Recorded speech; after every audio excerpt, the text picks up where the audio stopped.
Yetta, you know what it's like to have a realtor that you can't trust?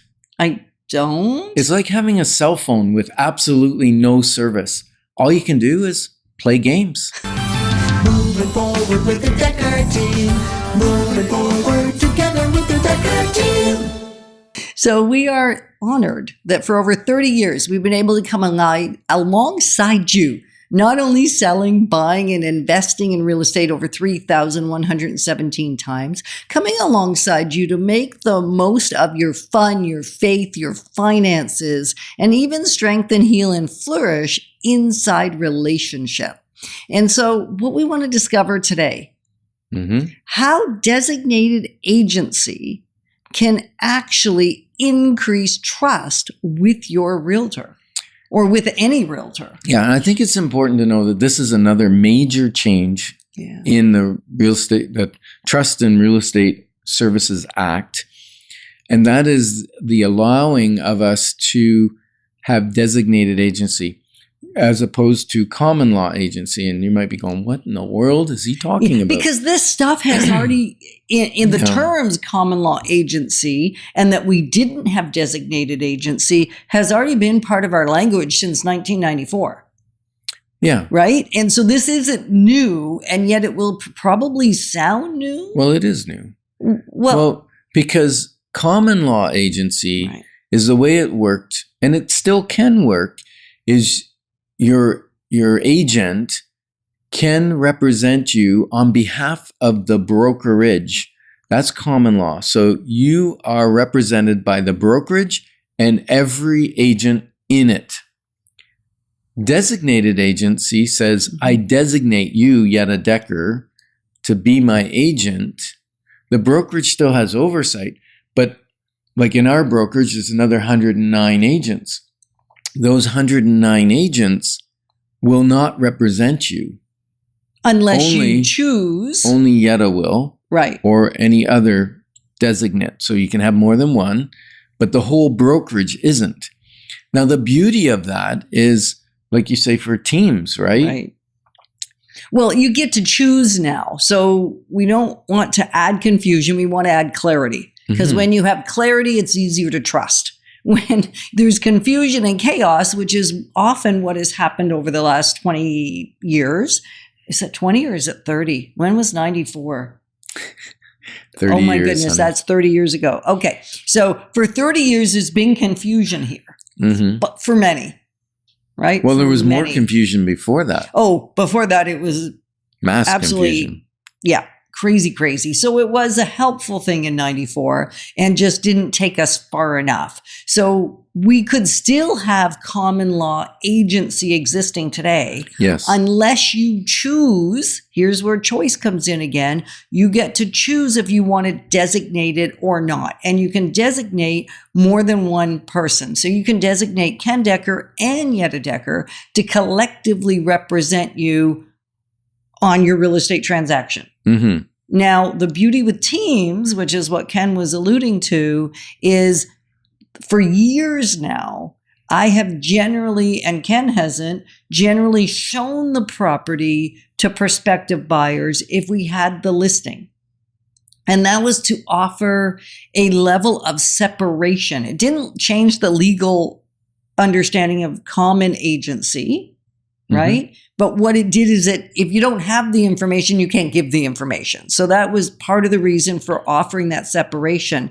Now, the beautiful thing is you can get access to the property details with the listing agent because they're known to everybody on the team, even better. But you can actually designate the person that shows you the house. And as now, your representative. As your representative.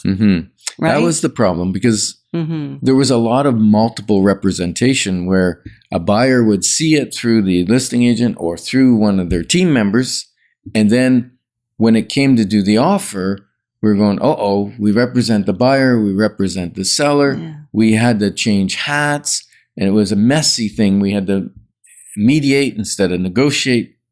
Now, with a designated agent, that agent can 100% represent your interests, keep your personal information confidential, and the listing agent can 100% represent the interests of the seller and keep their personal information confidential. And then they can come together and negotiate something that both the buyer and seller are willing to live with. Right.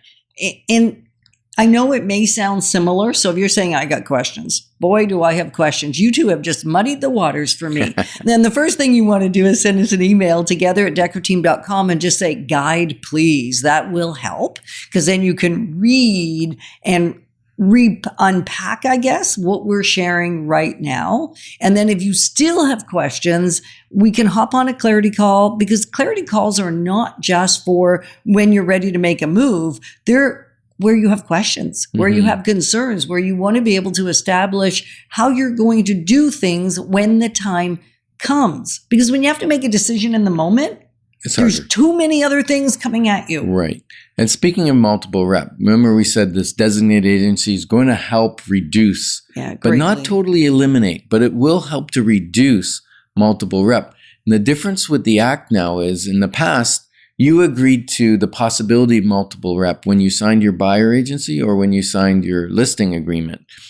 Now, when multiple rep's about to happen, you both, the buyer and seller, have to agree in writing at that time that they're willing to do multiple rep, or one of them should go and get separate representation. And we have ways of referring people, and we have ways of handling that. And you can do designated. So that's the other beautiful thing. You can do designated right within the same brokerage, but still have your own representative. So there's a lot more opportunity to keep things a little more separate. Yeah. Now, important to know, the other major change is an open offer process. You asked for it. You know, during the craziness of COVID and the crazy offers, and buyers were saying, we need an open offer process. We don't like that it's closed, sealed bid. We don't know what we're competing against. We don't know if we could just pay an extra $100 and we would get it, or $1,000, or whatever the case may be. So the legislation now allows for an open offer process. You still can't get information like who's the other buyers, what's their names, that kind of personal stuff. But the seller can choose, and they can choose at any point in time to decide what in the other offers they're going to disclose. They might just disclose price. They might just disclose closing date, or they might do price and closing date. It's totally up to them what they want to open up or not open up. So it probably will start as a closed offer situation. And then the seller may choose to open up the offer process. So you asked for it.